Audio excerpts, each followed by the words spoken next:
I put my dad in the street against a heavyweight. I've gone back to the dad. I've punched him a few more times. There's 5 blokes outside my front door. Can you come and help One me? hell of a fucking story, so stay tuned.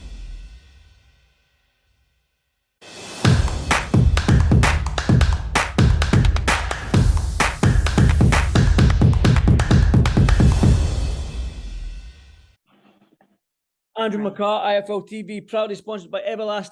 You already know I'm delighted as always to be joined by my good friend David Jamieson. David, we spoke about it. I'm going to mention it again. The beard, mate. You look like a Viking. You look more Viking than you do Scottish. Yep, that's the look we're going for. Nah, to be honest, I'm actually just growing it just to annoy the missus. That's what I was saying to you. I'm dressing up as Alan Babbitt's here for Halloween, so... Yeah, well, you look the part, mate. That's the thing. Just seeing that you got a fight posted out. You're fighting again on the 1st of October. A little bit of frustration because you were looking to kickstart this year. You fought in February. You're looking to push on the hydro and then push on again and try and get these big fights that you're chasing. But obviously a little bit of a hand injury a few months back. How's that healing? Yeah, no, everything's healed up. Wee bit of scarring in the back of my hand and on my wrist. But it's healed up, no ligament or tendon damage, nothing like that. When I get back training, the first week back, it was just a bit weak because I hadn't really had my hands in gloves or I couldn't really squeeze, but it's been absolutely fine. Back and buzzing to be back in the gym. It's actually maybe done me the world of good because, you know, when you're training camp into training camp, you sort of, you get a bit scunnered, but when you can't be in the gym punching, you can't wait to get back. So I've got a bit between my teeth. Good.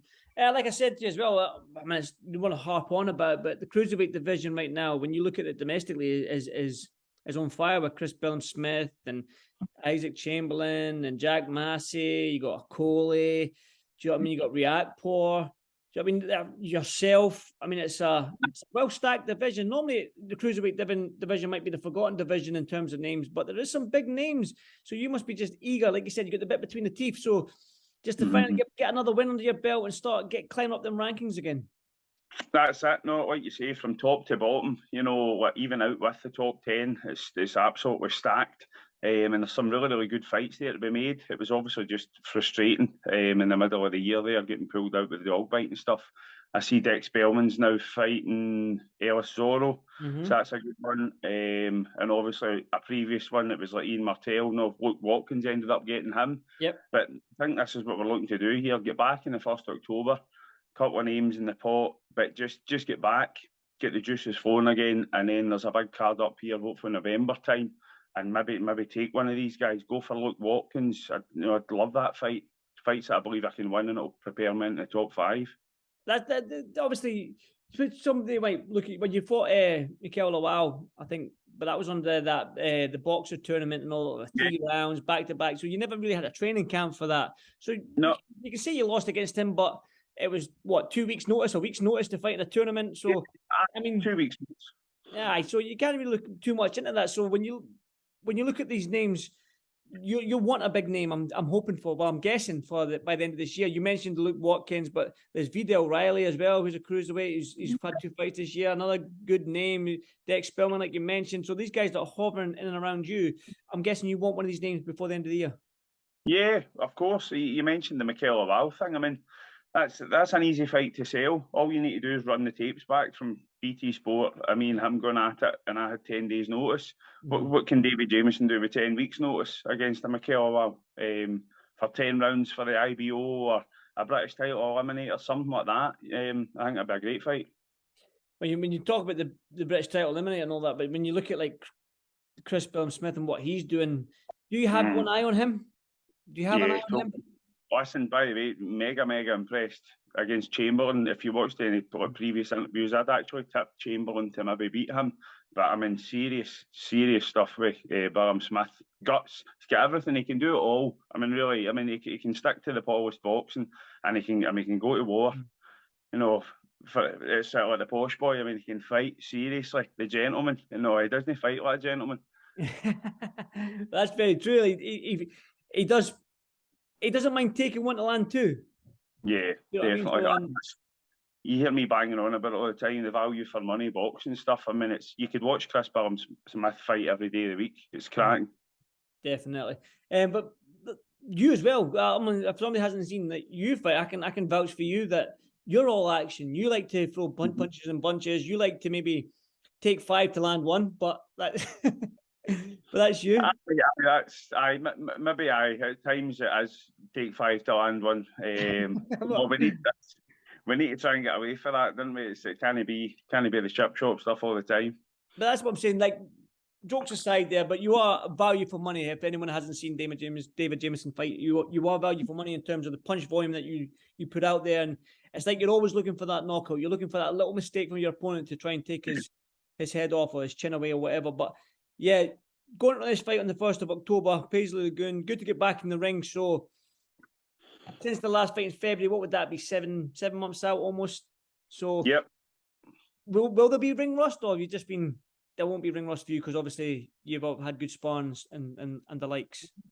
I know. I've been doing it long enough now. We've been sort of like 15 years, 16 years at it. So no, the timing and the distance and all that sort of stuff will come back with the sparring. And on the night, in terms of like nerves and I don't really get anything like that. You get the buzz for the fight and things, but there'll be certainly no sort of nerves or ring rust that way. But it'll be good just to get back and just get in there. This is what you're doing it for.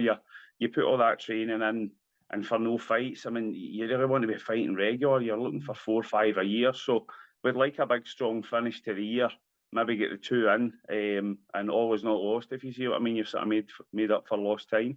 Definitely. In terms of the performance, do you feel pressure that you have to put on a good performance against whoever you're against? Obviously, like we mentioned, these names in the cruiserweight division, but do you need to put them in a performance so the rest of the guys in the division basically put them on notice that you're in the division as well, and I'm ready for any one of yous? Always, yeah. Not like you said, I perk your ears up sort of thing. I think I'm sitting at like 11th or something in Britain, and albeit not broke into double figures fights yet, but no, I'd certainly like to send a statement to these guys. And I've said now I want the big fights, regardless of not having 16, 17 fights. I don't want the journeyman now. I'd rather take my opportunities right now. Get back, get moving, make a statement. Again, entertaining, big punches, stopping these guys. You're not wanting to be going the distance. Let's not kid on, Andrew. Get cruiserweight.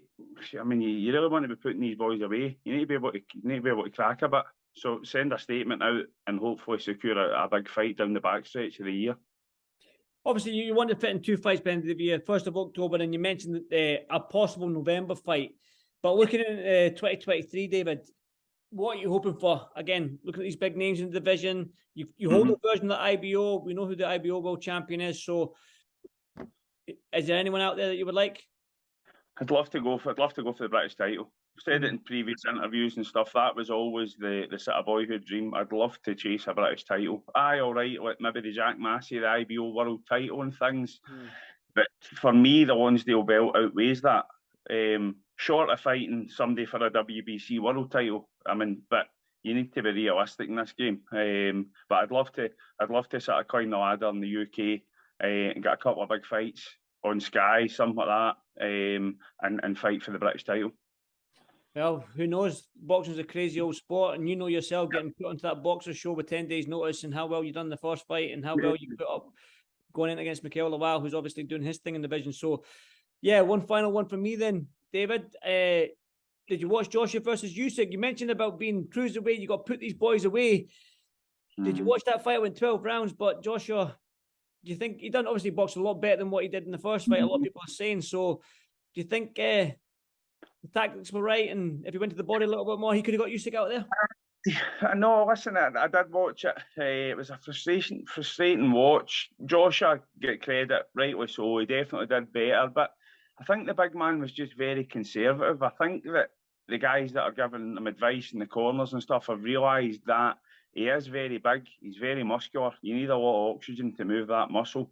So if you noticed, he was staying right on the stool, right to the last fraction of a second before he got off it. He was taking every bit of his rest that he could. He was very conservative in the early rounds. There was a lot of stuff in the build-up about the weight as well, and it turned out to be a lot of rubbish. You know, Usyk put on all this weight. I think he was half a pound over what he was, so he'd maybe changed his sort of body composition a bit, looked a bit thicker. But I just honestly, I thought Joshua should have come out and put it on him. You've got 6 rounds to win this fight. You need to go out and stop Usyk. And sitting back and listen, this guy's the master of that stuff. Talk about boxing being a chess match. I mean, just wee bits touching down to the body, back upstairs, changing the angle. This guy could do that all night. I thought Joshua could have went out and just physically, not been reckless with it, but physically imposed himself on Usyk and really made it rough and tough for him. Whereas I think he just, silky boxers like that, you give them too much time and too much space and they just have their way with you. Yeah, exactly. Like you treat it like a 6-round fight rather than a 12-round fight. Use your 3 inches height advantage, your 3 stone weight advantage, your whatever inch reach advantage, and just go for broke, so to speak. So yeah. Listen, we've seen one cruiserweight go up to be heavyweight champion, man. Imagine you becoming a Scottish heavyweight champion. I'm a big guy, man, but I don't know. Some of these lads are awful big. Well, that's what I say. That's what I say my whole daily life, man. Some of these guys are just too big for me, and I'm only 5. I wouldn't say 5'10". Listen, David, it's been an absolute pleasure. I'm on holiday on the 1st of October. I'm actually going to Turkey. I know you've been there with Kayla a few months Very back. nice. So we're going to go and check that out. But listen, do the business, and if there's a fight in November, you know I'll be there, mate. Excellent, Andy. Nice speaking to you, mate. Bro. You, brothers. Stay safe, and I'll speak to you soon. Cheers, David. Cheers, mate.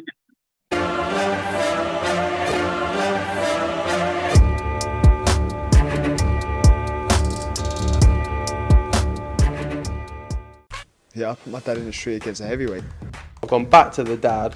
I've punched him a few more There's 5 times. blokes outside my front door. You coming out? One hell of a fucking story, so stay tuned.